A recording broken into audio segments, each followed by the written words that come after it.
Hello दोस्तों, मैं शुभेंद्र कुमार पटेल आप सभी का आपके अपने YouTube चैनल SKP क्लासेस में स्वागत करता हूं।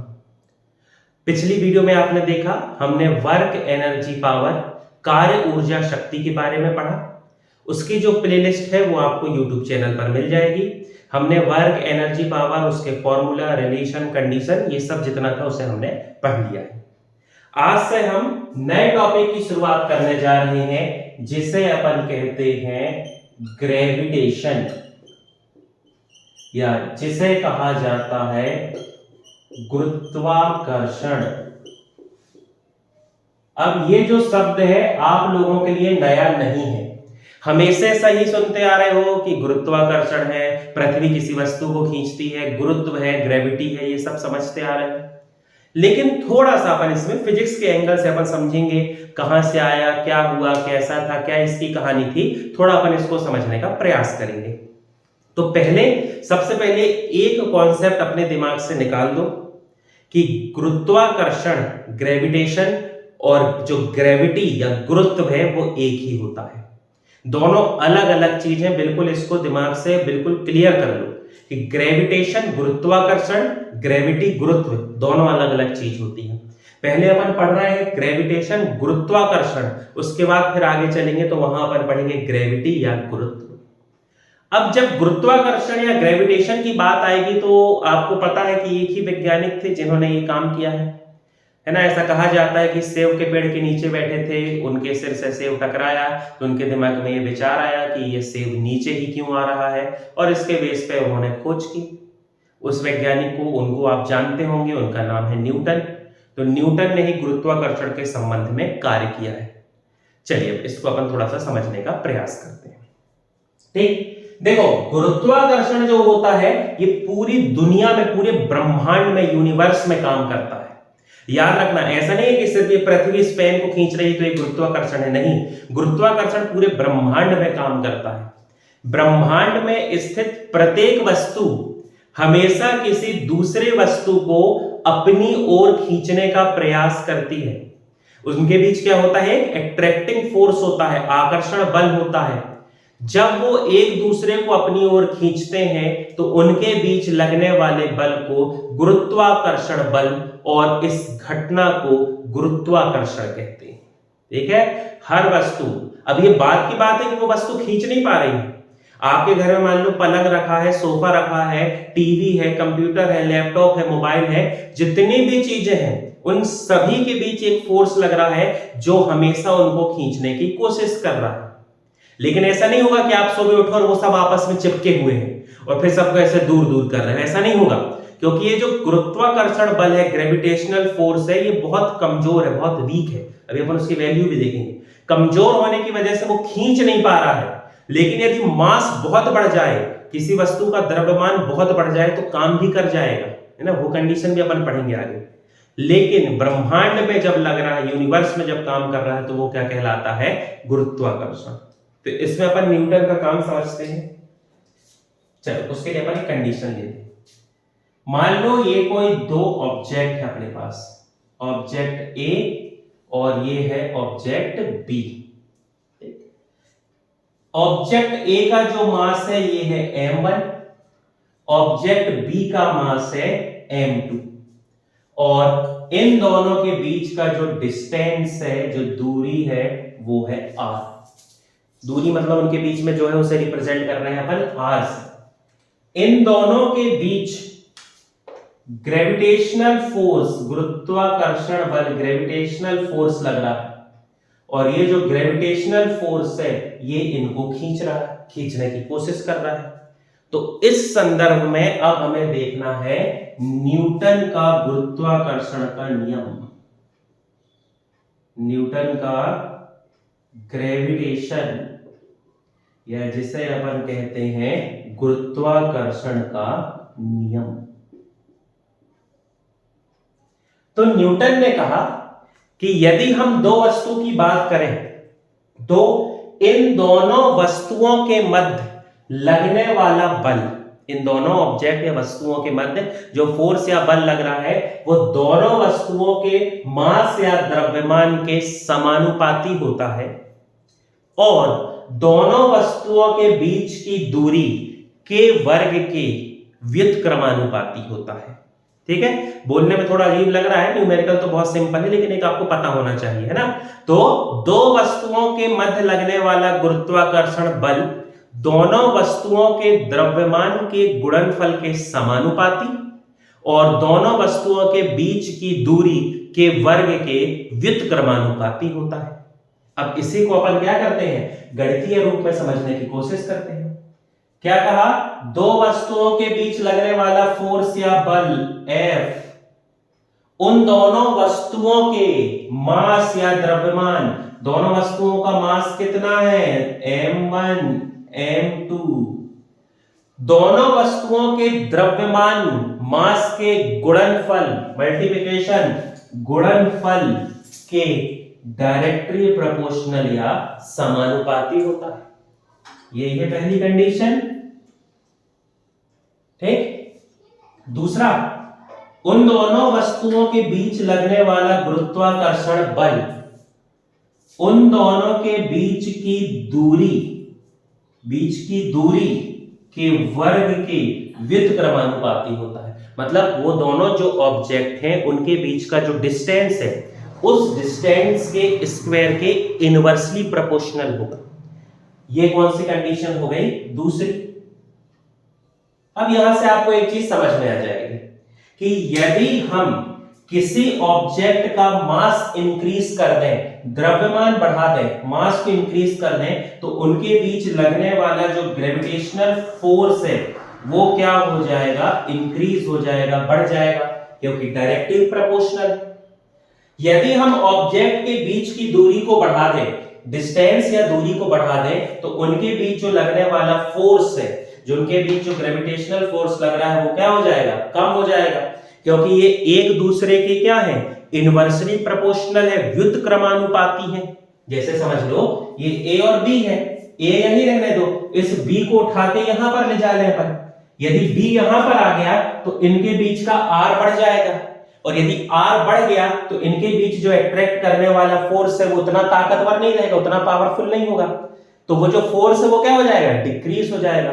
वो ये कह रहा है कि यदि R को बढ़ा दिया जाए तो फोर्स क्या हो जाता है, कम हो जाता है। अब लेफ्ट हैंड साइड बराबर है तो दोनों जो फॉर्मूला उसको अपन कंपेयर कर लेंगे। समीकरण 1 समीकरण 2 की तुलना करने पर F is directly proportional to m1 m2 upon r square, यही हो जाएगा m1 m2 upon r square. अब आपको पता है फिजिक्स का नियम है, डायरेक्टली प्रोपोर्शनल हटाना है, यदि डायरेक्टली प्रोपोर्शनल समानुपाती का निशान हटाना है तो एक कांस्टेंट चाहिए, एक नियतांक चाहिए। यहां पर ये कांस्टेंट है g, m1 m2 upon r square. ये हो जाता है न्यूटन के गुरुत्वाकर्षण का नियम, जिसे अपन यूनिवर्सल लॉ ऑफ ग्रेविटेशन, गुरुत्वाकर्षण का सार्वत्रिक नियम कहते हैं। इसे ही सबसे पहले दिया है किसने, तो इसे दिया है न्यूटन ने। ठीक, अब ये जो g है कांस्टेंट बोल दिए, एक क्या चाहिए कांस्टेंट, तो इसकी वैल्यू क्या होती है, g is equal to 6.67 into 10⁻⁻11 kilogram square metre square. ये इसकी क्या हो गई, यूनिट। अब देखो इसकी जो पावर ये क्या है, -11 है, मतलब आप समझ सकते हो कि ये जो एट्रैक्शन फोर्स लग रहा है इनके बीच, यहां पर जो आकर्षण बल लग रहा है वो कितना कमजोर है, माइनस है, 10⁻⁻ में है, मतलब वो बहुत ज्यादा कमजोर होगा। इसीलिए जो घर में वस्तु रखी हुई है वो एक दूसरे को आकर्षित नहीं कर पाती, लेकिन मास बहुत ज्यादा बढ़ जाए, बहुत ज्यादा मास हो जाए तो लगने वाला फोर्स फिर काम कर जाएगा। जैसे इस मार्कर को अर्थ ने अपनी तरफ खींच लिया, मार्कर का जो मास है वो अर्थ के सामने कुछ नहीं, अर्थ एक बहुत बड़ा ऑब्जेक्ट है, बहुत ज्यादा मास है, तो उसने इसको अपनी तरफ अट्रैक्ट कर लिया। लेकिन यदि इस मास को अपन इस कैमरे की तरफ देखें तो क्या कैमरा अट्रैक्ट कर पा रहा है, नहीं, क्योंकि मास ज्यादा है नहीं तो फोर्स ज्यादा है नहीं। तो ये इस नियम को दिया था किसने, न्यूटन ने। अब यहाँ एक क्वेश्चन बन के आता है, ये जो g की वैल्यू आप देख रहे हैं, इस g की वैल्यू को किसने दिया? तो बहुत सारे लोगों के दिमाग में आएगा कि जब न्यूटन ने ही दिया है गुरुत्वाकर्षण का नियम, ग्रेविटेशन का फॉर्मूला, तो फिर यही होगा सब कुछ, लेकिन ऐसा नहीं है। ये जो g अपन देख रहे हैं कांस्टेंट है, इस g के बारे में 1731 में जिस साइंटिस्ट ने बताया था उनका नाम है हेनरी कैवेंडिश। एक आया हुआ क्वेश्चन है, हेनरी कैवेंडिश ने सबसे पहले बताया था जी की वैल्यू के बारे में, उन्होंने ही निकाला है। अब कांस्टेंट हो गया क्योंकि अब अपन को पता है कि capital G is equal to 6.67 into 10⁻⁻11 kilogram square metre square. अब लेकिन उस समय तो ठीक, उस समय ये वैल्यू पता नहीं थी, इस वजह से, है ना। अच्छा, इसको हम थोड़ा सा इसको सुधारेंगे। ये जो है ये होता है न्यूटन मीटर स्क्वायर प्रति किलोग्राम स्क्वायर। कैसे होता है वो भी अपन निकालना देखेंगे, याद रखना है ना, उसको सुधार लेना। न्यूटन मीटर स्क्वायर प्रति किलोग्राम स्क्वायर। ठीक, तो ये जो है ये हो गया अपने लिए न्यूटन के गुरुत्वाकर्षण का नियम। अब यहां पर थोड़ा अपन जी का ऐसा यूनिट कैसे निकालेंगे ये देख लेते हैं। ठीक,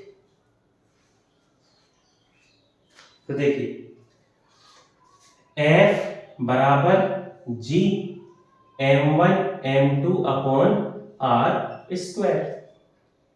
तो G बराबर क्या हो जाएगा, G बराबर F into R square upon m1 into m2।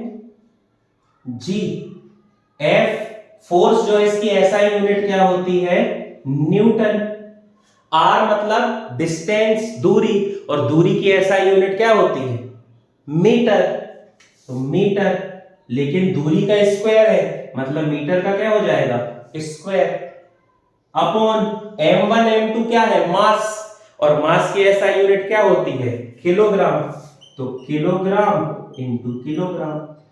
तो G बराबर क्या हो जाएगा, newton metre square upon kilogram square, या इसी को अपन क्या लिखते हैं, newton metre square kilogram square. इसलिए जब G की वैल्यू आई 6.67 इंटू 10⁻⁻11, तो उसमें जो ऐसा यूनिट है वो क्या हो गई, न्यूटन मीटर स्क्वायर पर किलोग्राम स्क्वायर। अब यहां से आप इसकी सीजीएस यूनिट भी निकाल सकते हैं, कोई बहुत दिक्कत होगी नहीं यदि जी की आपको पेपर में सीजीएस यूनिट पूछ ले तो। फोर्स की सीजीएस यूनिट क्या होती है, डाइन। आर मतलब डिस्टेंस, दूरी के लिए हम क्या यूज करते हैं सीजीएस में, सेंटीमीटर स्क्वायर, अपॉन एम मतलब मास, द्रव्यमान के लिए क्या यूज करते हैं, ग्राम इंटू ग्राम। तो यहां पर इसकी जो सीजीएस यूनिट निकल कर आएगी वो क्या हो जाएगी, सीजीएस यूनिट हो जाएगी डाइन सेंटीमीटर स्क्वायर पर ग्राम स्क्वायर। ये हो गई सीजीएस, और न्यूटन मीटर स्क्वायर पर किलोग्राम स्क्वायर कौन सी हो जाएगी, एसआई यूनिट।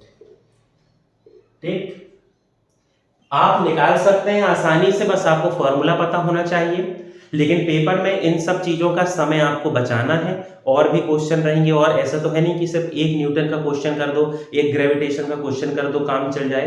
तो आप याद करो, ज्यादा से ज्यादा कोशिश करो कि इनकी आप इतनी प्रैक्टिस करो कि ये याद हो जाए। न्यूटन मीटर स्क्वायर पर kilogram square, dyne centimetre square पर ग्राम स्क्वायर, ऐसा आप इसको क्या करो, सीधे सीधे जो है याद कर लो। ठीक, तो यहां तक ये जो कहानी थी ये थी ग्रेविटेशन, या जिसे अपन कहते हैं गुरुत्वाकर्षण। अच्छा, गुरुत्वाकर्षण की बात चल रही है तो एक पॉइंट बहुत अच्छे से याद रखना, गुरुत्वाकर्षण जो है ये अदिश राशि है। गुरुत्वाकर्षण जो है ये स्केलर क्वांटिटी कहलाती है, अदिश राशि। और अदिश राशि का मतलब क्या होता है, ऐसी क्वांटिटी या ऐसी राशि जो डायरेक्शन, दिशा पर निर्भर नहीं करते हैं। जो डायरेक्शन पर डिपेंड नहीं होते उन्हें अपन अदिश राशि कहते हैं। तो ग्रेविटेशन पूरे यूनिवर्स में, पूरे ब्रह्मांड में काम कर रहा है, हर वस्तु को अपनी तरफ खींच रहा है। तो जो वस्तु इतनी सारी अपने आसपास है, ये सब एक दूसरे को खींच रही हैं, तो इसके बीच कोई डायरेक्शन फिक्स नहीं है। इसलिए ये कौन सी क्वांटिटी कहलाती है? तो इसे अपन कहते हैं स्केलर। कंफ्यूज नहीं कर जाना ग्रेविटी से, ग्रेविटी वेक्टर क्वांटिटी है, लेकिन जो ग्रेविटेशन है वो कौन सी होती है? अदिश राशि। ठीक, चलिए हम अपन इसमें आगे बढ़ते हैं। बिल्कुल कंफ्यूज नहीं होना, धीरे धीरे धीरे धीरे पढ़ते चलो, कोई दिक्कत नहीं आएगी। ठीक, अब इसी में अपन आगे बढ़े। ठीक, तो अब अपन पढ़ते हैं ग्रेविटी, या जिसे कहा जाता है गुरुत्व। अब चीजें बदल गई, अब ये क्या कहलाएगा? ग्रेविटी, या इसे अपन कहेंगे गुरुत्व। अब ब्रह्मांड में कोई भी वस्तु किसी भी वस्तु को नहीं खींच रही है। अब क्या होगा? जैसे मान लो ये अपनी पृथ्वी, ठीक है, ये अपनी क्या हो गई? पृथ्वी। ये जो पृथ्वी है ये किसी वस्तु को अपनी तरफ खींच रही है, और जब पृथ्वी किसी ऑब्जेक्ट या किसी वस्तु को, अर्थ पृथ्वी किसी वस्तु को, किसी ऑब्जेक्ट को अपनी तरफ खींचती है, तो वहां पर जो घटना होती है उसे कहते हैं ग्रेविटी, या उसे कहते हैं गुरुत्व। ठीक, अब समझेंगे। मान लो ये ऑब्जेक्ट है, अपनी इनिशियल पोजीशन यहां पर है, ठीक है, रेस्ट में है। रेस्ट में मतलब उस समय उसकी जो वेलोसिटी है वो क्या रहेगी? 0 मीटर पर सेकेंड। ये ऑब्जेक्ट है।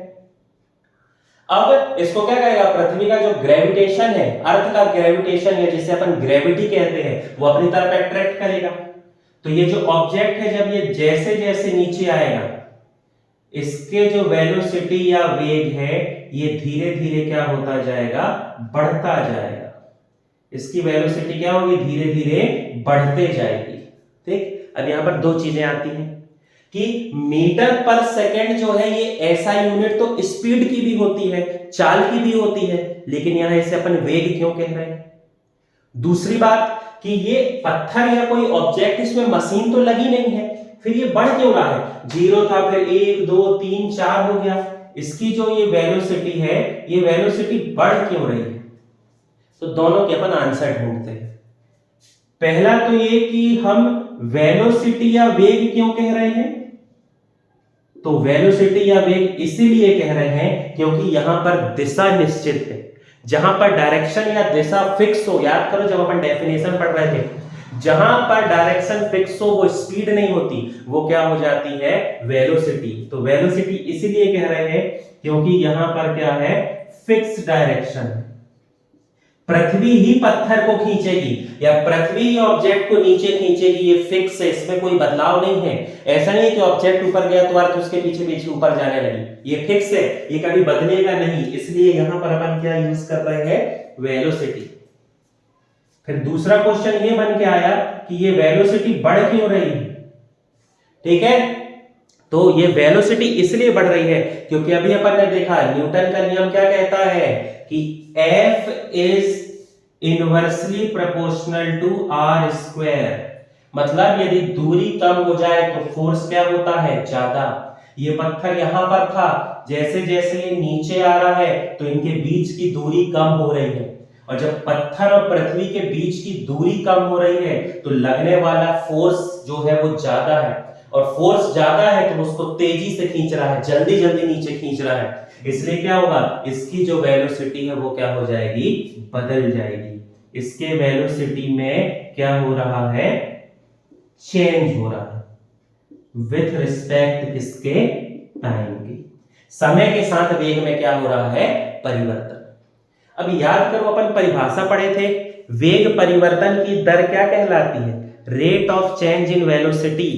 वेग परिवर्तन की दर, तो वेग परिवर्तन की जो दर होती है, वेग परिवर्तन की दर, रेट ऑफ चेंज वेलोसिटी। तो यदि आपको याद हो तो इसे कहा जाता है एक्सीलरेशन, या इसे अपन कहते हैं त्वरण। ठीक, तो ये जो ऑब्जेक्ट है, ये ऑब्जेक्ट ऊपर से जब नीचे आ रहा है, वेलोसिटी चेंज हो रही है, इसलिए इस ऑब्जेक्ट में क्या जनरेट हो गया, क्या उत्पन्न हो गया, एक्सीलरेशन, त्वरण। ये जो त्वरण है ये पृथ्वी के कारण उत्पन्न हुआ है, इसीलिए इसे कहा जाता है एक्सीलरेशन ड्यू टू ग्रेविटी, या इसे अपन हिंदी में क्या कहते हैं, तो इसे कहते हैं गुरुत्वीय त्वरण। अब इसको ए से रिप्रेजेंट नहीं करेंगे, ए वाला त्वरण तो जो और जगह काम कर रहा है, जब अर्थ एक्सीलरेशन जनरेट करे या किसी ऑब्जेक्ट में अर्थ के कारण एक्सीलरेशन हो जाए, तो उस एक्सीलरेशन को रिप्रेजेंट करते हैं स्मॉल जी से। तो स्मॉल जी का जहां भी आए तो स्मॉल जी का मतलब क्या होता है, एक्सीलरेशन ड्यू टू ग्रेविटी, या इसे हम क्या कहते हैं, गुरुत्वीय त्वरण। ठीक, अब एक और पॉइंट समझो, यहां पर डायरेक्शन या दिशा जो है ये निश्चित है कि पृथ्वी किसी भी वस्तु को नीचे की ओर खींचेगी, और जब पृथ्वी किसी भी वस्तु को नीचे की ओर खींच रही है, दिशा निश्चित है, मतलब वह कौन सी राशि हो जाएगी, तो वो हो जाएगी वेक्टर क्वांटिटी, या जिसे अपन कहते हैं सदिश राशि। तो जो गुरुत्वाकर्षण था, ग्रेविटेशन, वो थी अदिश राशि, लेकिन जो गुरुत्व है ये क्या है, वेक्टर क्वांटिटी है। ये कौन सी क्वांटिटी है, वेक्टर। ठीक, कंफ्यूज बिल्कुल नहीं हो जाना, क्योंकि अर्थ का फिक्स है ना, वो नीचे ही खींचेगी, और यूनिवर्स में तो कोई भी कहीं भी खींच रहा है, डायरेक्शन नहीं है, इसलिए वो क्या था, स्केलर। और ग्रेविटी, जब अर्थ किसी चीज को अपनी ओर आकर्षित करे तो वो ग्रेविटी कहलाती है, और अर्थ का फिक्स है कि वो नीचे की तरफ ही खींचेगी, इसलिए कौन सी राशि हो जाती है, वेक्टर। और यदि अपन बात करें इस g की, तो ये जो g है इसकी वैल्यू भी अपन को पता है कि g की वैल्यू कितनी होती है, तो g की वैल्यू होती है 9.81। अब g क्या है, ये जो g है ये क्या है, एक्सीलरेशन ड्यू टू ग्रेविटी, ये गुरुत्वीय त्वरण है, और एक्सीलरेशन या त्वरण की एसआई यूनिट क्या होती है, मीटर पर सेकेंड स्क्वायर। तो जो g है इसकी वैल्यू हो जाएगी 9.8 मीटर पर सेकेंड स्क्वायर। जब आप न्यूमेरिकल्स करते हैं, आंकिक प्रश्न करते हैं, तो बहुत सारी जगह ऐसा होता है कि आपको वहां पर 10 लिखा आ जाता है, कोई दिक्कत नहीं, आप सवाल सॉल्व करते समय 10 मान लो वैल्यू, कोई दिक्कत नहीं, आपको ऑप्शन मिल जाएगा, आंसर सही रहेगा। लेकिन फिक्स याद यदि करें तो कितनी होगी, 9.81 मीटर पर सेकेंड स्क्वायर। ये जो है ये बेसिक डिफरेंस हो गया किसके बीच, ग्रेविटेशन, गुरुत्वाकर्षण, ग्रेविटी जिसे अपन कहते हैं गुरुत्व। जिस प्रकार पृथ्वी में g की वैल्यू है, उसी प्रकार हम देखते हैं g की वैल्यू को अलग अलग जगह। वैसे तो बहुत ज्यादा ऐसे आपसे एग्जाम में पूछा नहीं जाता है, लेकिन चंद्रमा जो है इसकी वैल्यू आपके काम आएगी, क्योंकि इससे रिलेटेड अपन को न्यूमेरिकल्स भी करना होता है, तो ये जो वैल्यू है ये आपके काम आएगी। तो यदि अपन बात करते हैं मून में g की वैल्यू, स्मॉल g की बात कर रहे हैं अपन, स्मॉल g की यदि अपन वैल्यू की बात करते हैं तो उस स्थिति में क्या हो जाएगा, मून में g की वैल्यू पृथ्वी की g की वैल्यू की 1/6 होती, 1/6 होती है, 1/6 होती।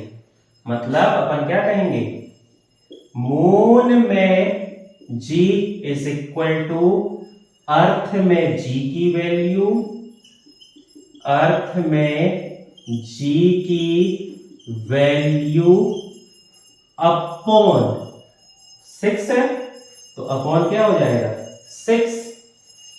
अर्थ में g की वैल्यू कितनी है 9.8 upon 6 is equal to 1.63 metre पर सेकेंड स्क्वायर। ये वैल्यू किसकी हो जाएगी, स्मॉल g की। कहां पर हो जाएगी? मून में, चंद्रमा में।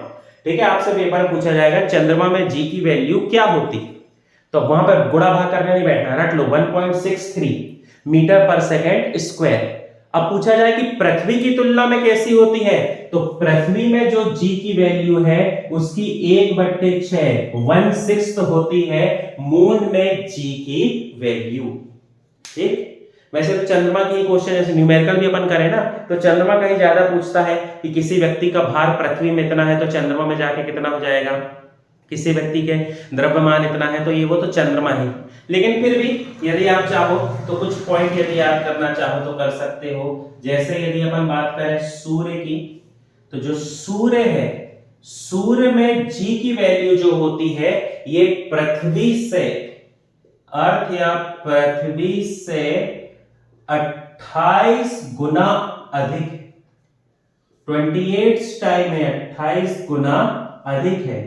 अब फिर गुणा भाग करने नहीं बैठ जाना, सीधे सीधे याद कर लो इसकी वैल्यू कितनी हो जाएगी, 274 मीटर पर सेकेंड स्क्वायर।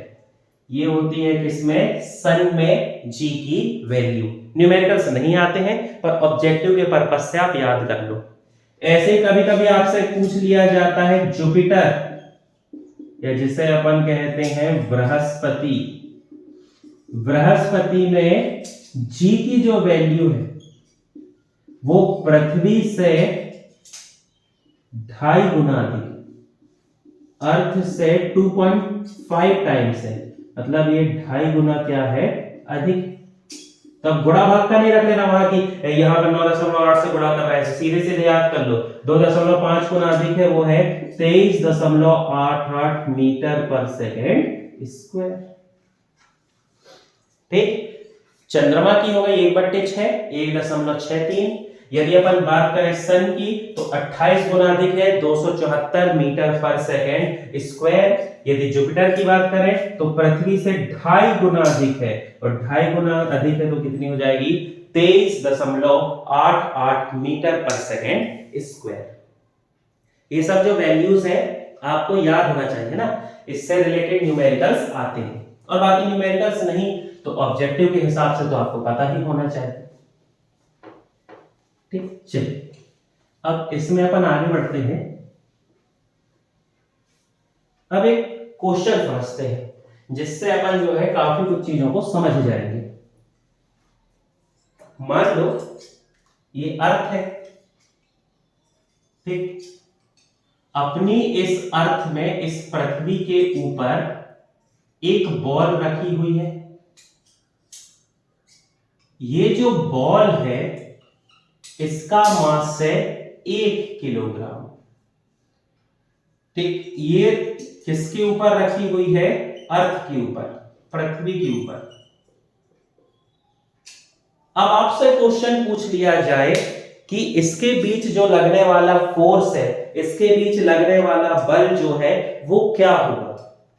ठीक है, आपको दे दिया जाए कि भैया ऐसी ऐसी कंडीशन बता दो, अब इनके बीच जो फोर्स लग रहा है वो क्या होगा।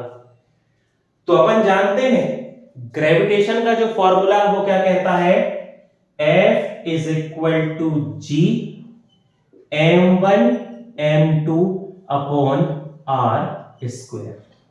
बाकी कुछ नहीं दिया रहेगा, अब यहां पर घबराना नहीं है आपको। आपको क्या क्या चाहिए, m1 चाहिए, तो मान लो वो m1 बॉल है तो वो कितना हो गया, 1 किलोग्राम। बस इतने ही आपको मिल रहा है। फिर यदि अपन बात करें m2 की, तो m2 क्या है, अर्थ। अब अर्थ का मास क्या है, कैसी क्या कहानी है, वो पेपर में नहीं आएगा, वो आपको याद होना चाहिए। तो यदि अपन अर्थ के मास की बात करें तो वो होता है 6 × 10⁻24 किलोग्राम। ऐसा यूनिट किलोग्राम होती है मास की, अपन किलोग्राम जो है ऐसा यूनिट में लेंगे तो कितना हो जाएगा, 6 × 10⁻24 किलोग्राम।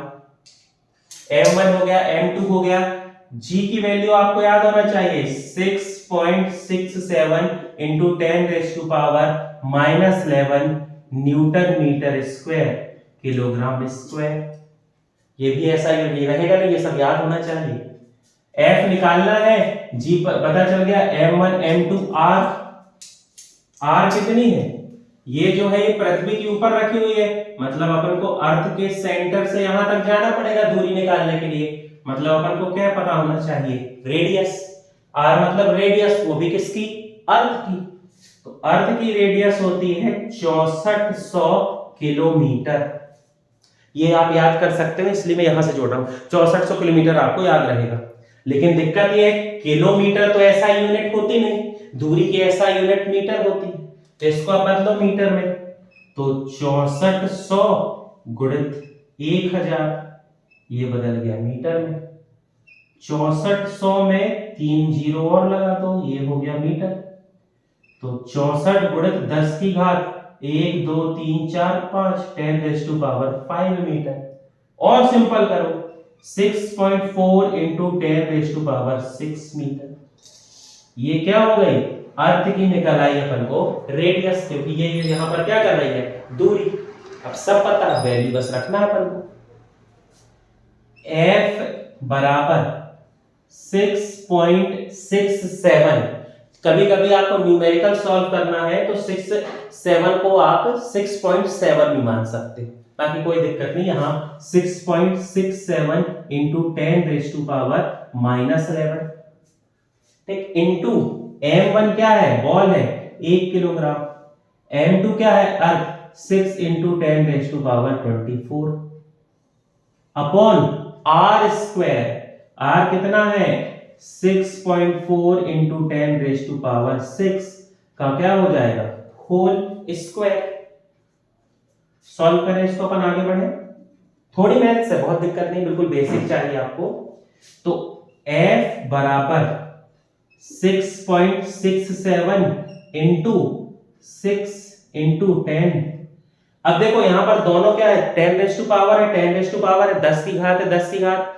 आधार समान है तो घातें जुड़ जाती हैं, तो -11 प्लस 24, बड़ी संख्या के सामने प्लस है तो आंसर प्लस में होगा, और कितना हो जाएगा 13 अपॉन, अब इसका पूरे का स्क्वायर करना है तो 6.4 का अपन को स्क्वायर पता होना चाहिए, तो वो क्या हो जाएगा 40.96 इंटू 10⁻6 की भी पावर 2 है तो वो मल्टीप्लाई हो जाएंगे, तो 10⁻ क्या हो जाएगी 12, है ना। थोड़ा सा यहाँ पर गणित लगी है कि यदि ये कोई अपने पास एक डिजिट है x, इसकी पावर a है की पावर b, तो क्या हो जाएगा x a इंटू b, वही हो रहा है a इंटू b, 6 इंटू 2 तो कितना हो गया 12, ठीक। अब इसको सॉल्व करेंगे अपन। 6.67 इंटू 6 यदि अपन मल्टीप्लाई करते हैं तो ये अप्रॉक्स कुछ निकल कर आता है 30.9, ऐसा 40.2 रहता है अप्रॉक्स, इंटू 10⁻13 अपॉन 40.96, इसको ऊपर ले गए तो ये इंटू क्या हो जाएगा 10⁻, ऊपर चला गया -12। F इज इक्वल टू, फिर वही कहानी, बेस या आधार समान है तो घातें जुड़ जाएंगी, तो 40.2 इंटू 10⁻, कितना बचा 1 अपॉन 40.96। इसको आप सॉल्व करेंगे, ये इससे ये कट जाएगा, आएगा 0.981 इंटू 10⁻1 मतलब 10 हुआ। अब इसको जब अपन सॉल्व करेंगे तो ये हो जाएगा 9.81। अब यहां गड़बड़ नहीं कर देना कि 9.81 मीटर पर सेकंड स्क्वायर रटा है तो वही हो जाएगा। क्या पूछा था आपसे, इन दोनों जो ऑब्जेक्ट हैं, इन ऑब्जेक्ट के बीच लगने वाला फोर्स क्या होगा, आपसे ये पूछा ना कि इन दोनों के बीच लगने वाला फोर्स क्या होगा, तो 9.81 देके मीटर पर सेकंड स्क्वायर वाला आंसर टिक नहीं कर देना, बहुत गलत हो जाएगा।